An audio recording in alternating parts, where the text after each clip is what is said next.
זה כמו בומבמלה בלי כסף, בלי מסחור, בלי דמי כניסה, הכל בהתנדבות, אף אחד לא מרוויח כלום. זו הפעם היחידה בעצם בשנה שבה כל אלו שעוסקים במלאכה במהלך השנה נפגשים. והתחומים השונים נפגשים, והקשר נעשה. זאת אומרת, הקשר בין החברתי למדיני נעשה במפגשים כאלה. מחבר את כולם הזעקה הקשה שככה זה לא. יש לכל אחד איך כן, יש הרבה דרכים אחרות, אבל אני חושבת שמה שמאחד זה שככה זה לא. איזה ישראל תהיה לנו אם כולם ישתמשו במוצרים כאלה? וואלה, שמחה יותר. כאילו נקייה יותר, שמחה יותר, פחות מזוהמת. הפסטיבל השלישי לאקטיביזם, שהתקיים בחול המועד פסח בגבעת חביבה, היה מקום מפגש של עשרות ארגונים, שכל אחד מהם נאבק בנושא אחר. בלנדרים פה מחוברים לחשמל שמיוצר מהשמש, מחובר לפאנלים סולאריים שיש פה בצד. כל זה פועל בלי רשת החשמל הרגילה.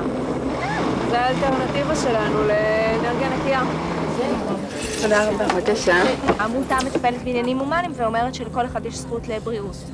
אבל אני מנסה להגיד לך גם למה זה שלכל אחד יש זכות לבריאות בעצם צריך לעניין אותך כפרט.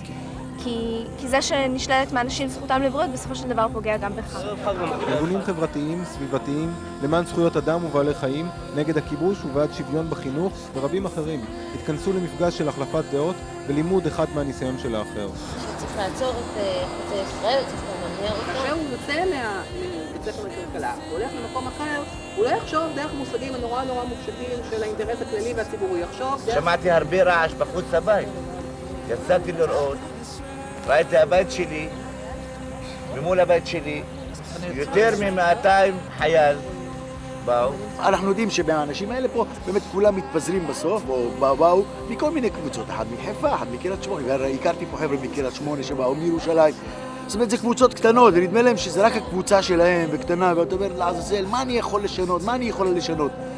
ופה פתאום אתה סופק, אתה מקבל כוח. אני באה עם הקהילות, באנו, מאבק באה עם הקהילות שלה.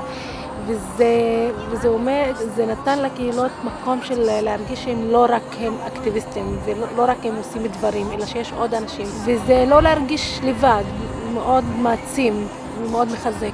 וואלה, אחלה חבר'ה, ובכל מיני תנועות, והכל קשור.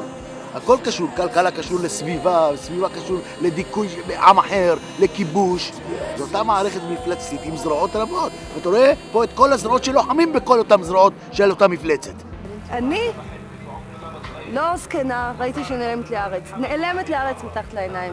זה נעשה יותר מעורפל, כל העניין הזה. האם לכל אחד יהיה חינוך? אם אני לא אהיה מיליונרית, אז מה יהיה עם הבן שלי ומה עם הילדים שלו? ההידרדרות הזאת של החברה המובילה וגם של המצב הפוליטי, שהבטיחו לנו עלה של זית כבר לפני 30 שנה, והנה עוד חומה ועוד חומה ועוד טרור ועוד מתים. הנושא המרכזי של הפסטיבל היה פירוק החברה הישראלית והפרטת המרחב הציבורי. האלטרנטיבה שהפסטיבל הציג היה מרחב פתוח לכל ארגון, והכל, החל מהכניסה, דרך הסדנאות, סרטים ועד האוכל, היה בחינם. שוקולד, סלט פירות, מומלץ. כל אחד נלחם בתחום שלו, במשהו לוקאלי, אבל ביחד זה בעצם כולם נלחמים על אותו דבר, וזה מאוד תורם. מה זה הדבר הזה שנלחמים עליו? הדבר הזה שנלחמים עליו זה איכות חיים טובה יותר. תראה, סך הכל המדינה הזאת, לא יודע, היא כאילו מובילה למשמעת, להיות חיילים, להסכים עם כיבושים, להסכים עם עושק, ואתה צריך להיות איתנו. אם אתה לא איתנו, אתה אויב. פתאום לראות את כל האויבים האלה מתאחדים, מתקבצים באיזה אירוע באמת גדול, וזה מרגש מאוד. אני מסתובב פה בין האוהלים, בין הדוכנים. זה מרגש מאוד מאוד. פתאום, וואלה, יש אנשים שאכפת להם. אתה רואה פתאום ילדים, משפחות עם ילדים. אז אתה יודע שהילדים הקטנים האלה, המתוקים האלה, במקום להיות באיזה פסטיבל, בובמבלה או איזה רעש, באיזה מקום אחר, באיזה יער סתמי, לא, אתה רואה הילדים האלה סופגים טוב, או לקראת טוב, להיטיב עם העולם, להיטיב עם בני אדם, להיטיב עם הסביבה. אחרי הפסטיבל, כל ארגון וכל עמותה תחזור לעבוד בשטח שלה. השאלה היא אם בפסטיבל האקטיביזם ניתן ללמוד משהו על הצפוי בחברה הישראלית. אולי כרגע, אחרי שאני יושבת פה, אני לא יודעת אם אני מרגישה שעכשיו, כשאתה מצלם אותי, אני יוצרת שינוי, אבל כשאני יודעת שדיברתי היום עם רופאים לזכויות אדם ועם פורום של פרסומאים חברתיים, ואני יודעת שאני בטוחה שבהמשך אנחנו נעבוד ביחד, אז אני מרגישה שאני יוצרת שינוי. משהו לטווח ארוך יותר. לפעמים נדמה שבגלל שיש פה איזה 2,000 או 3,000 איש, אז כל מדינת ישראל יכולה להיראות כזאת, אז זה פתאום נותן איזו תקווה אדירה. יש פה תנועה שבלעדיה אין תקווה פשוט. זו התקווה היחידה לאיזה היגיון ושפיות במדינה הזאת.